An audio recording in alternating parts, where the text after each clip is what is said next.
2025년 8월 17일 여주 양평 더불어민주당에서는 여주 하나로마트 2층에서 전당원 토론회를 개최했습니다. 이 자리에서 민주당은 현재 여주시가 추진 중인 가업동 신청사 건립과 관련해 PPT 자료를 제시하며 몇 가지 의혹을 제기했고, 설명이 끝난 후에는 당원들과 의견을 주고받는 시간을 가졌습니다. 이날 PPT 자료에 의하면 가업동 신청사의 총 사업비가 3,800억 이상 소요되며 결국 여주 시민들의 혈세로 충당될 것이라고 주장했습니다. 여주시가 공식적으로 밝힌 1,520억보다 2배 이상 많은 예산이 필요하다는 입장이었죠. 이에 비해 여주초등학교 부지에 신청사를 건립할 경우 936억 원이 투입되므로 상대적으로 예산 절감 효과가 크다고 강조했습니다. 단순히 비교만 해보더라도 가업동과 여주초교 부지 간 4배 이상의 건립 예산 차이가 발생한다는 주장인 것이죠. 그리고 이 자리에 참석한 이양진 전 여주시장 또한 기자회견을 열어 여주초교 부지에 신청사를 건립한다면 약 2천억 원의 규모의 예산으로 신청사 건립은 물론 제2 여주대교 건설까지 가능하다는 의견을 밝힌 바 있습니다. 그리고 이런 내용을 토대로 페이스북, 인스타그램, 유튜브 등 SNS 플랫폼을 통해 신청사 건립 과정에서 여러 가지 문제점이 있다며 의혹을 제기하고 있고, 사실상 가업동 신청사 건립에 반대 입장을 적극적으로 알리고 있는 상황입니다. 우리 일반인으로서는 두 가지만 놓고 보면 어떤 것이 옳은 주장인지 판단하기가 매우 어렵습니다. 과연 정말 어떤 주장이 옳은 주장일까요? 이 사안은 단순히 특정 정당을 지지하는 정치 성향의 문제가 아니라 지역 현안이라는 점에서 관심이 생길 수밖에 없습니다. 저 역시 검색도 해보고 지역의 언론기사 내용도 많이 접해보고 있습니다.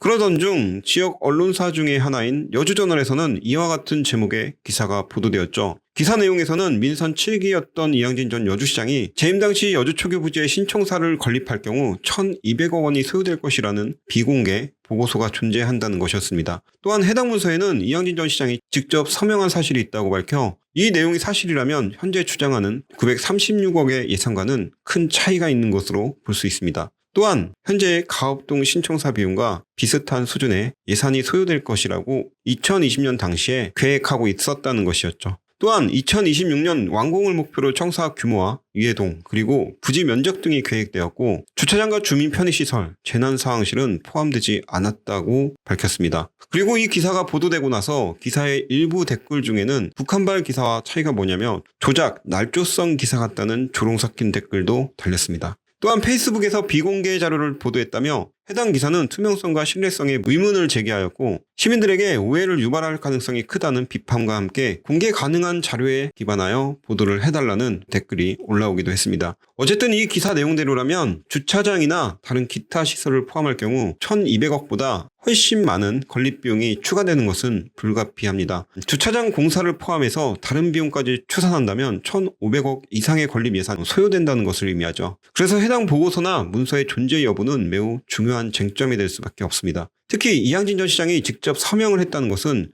자료의 신뢰성과 여주시장의 직급에 걸맞는 공식적인 책임감을 보여주는 부분이라고 할 수 있습니다. 거기에 현재 이양진 전 시장이 주장하고 있는 가업동 신청사 건립 비용이 과다하다는 입장은 당시 계획안과 비교하여 어떤 차이가 있는지 살펴볼 필요가 있는 것이죠. 저는 시민의 한 명으로서 해당 문서의 존재 유무보다 정확한 내용과 정보를 파악해보고자 여주시청 측에 정보 공개를 청구하였습니다. 해당 문건은 작성된 지 상당한 시간이 흘렀고 더 이상 정책 추진상 중대한 비공개 사유에 해당하지 않는다고 판단하여 알 권리 보장 및 행정의 투명성 확보 차원에서 정보를 공개해달라고 청구한 것이죠. 해당 문건은 당시에는 비공개 자료였지만 지금은 비공개할 사유가 없으므로 공개되어도 법적으로 아무런 문제가 되지 않을 것이라고 판단했습니다. 이런 정보 공개 청구에 대해서 시청 측에서는 이와 같은 통지서를 보내왔습니다.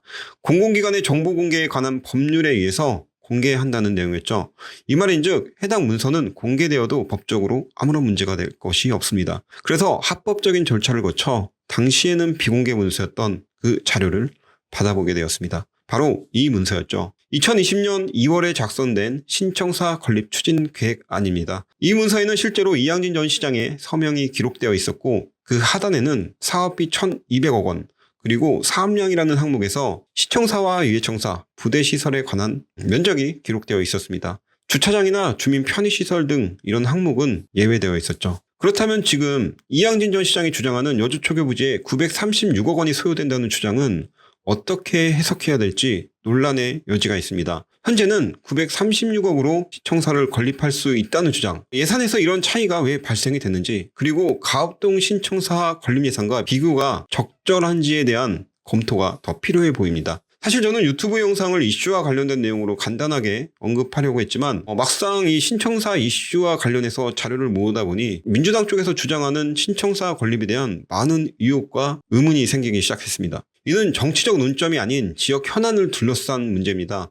지지하는 정당의 여부를 떠나 여주 시민으로서 지역 최대 현안을 살펴보고 검토해보자는 것이 정치색이 과하게 반영될 필요는 없습니다. 이런 과정에서 누군가 제대로 알려주는 사람이 없다면 지역 주민들 간 분쟁과 갈등은 더욱 심해질 수밖에 없고 보다 쉽게 이해할 수 있도록 도움이 되는 내용을 다루는 것도 괜찮겠다 싶어 이 영상을 제작하게 되었습니다. 다음 영상부터는 보다 디테일하게 신청사 건립 예산에 대해 여러 항목과 비교해보며 보다 심층적이고 디테일한 내용을 다뤄볼 예정입니다. 구독과 좋아요 눌러주시고 영상을 공유해주시면 컨텐츠 제작에 많은 도움이 됩니다.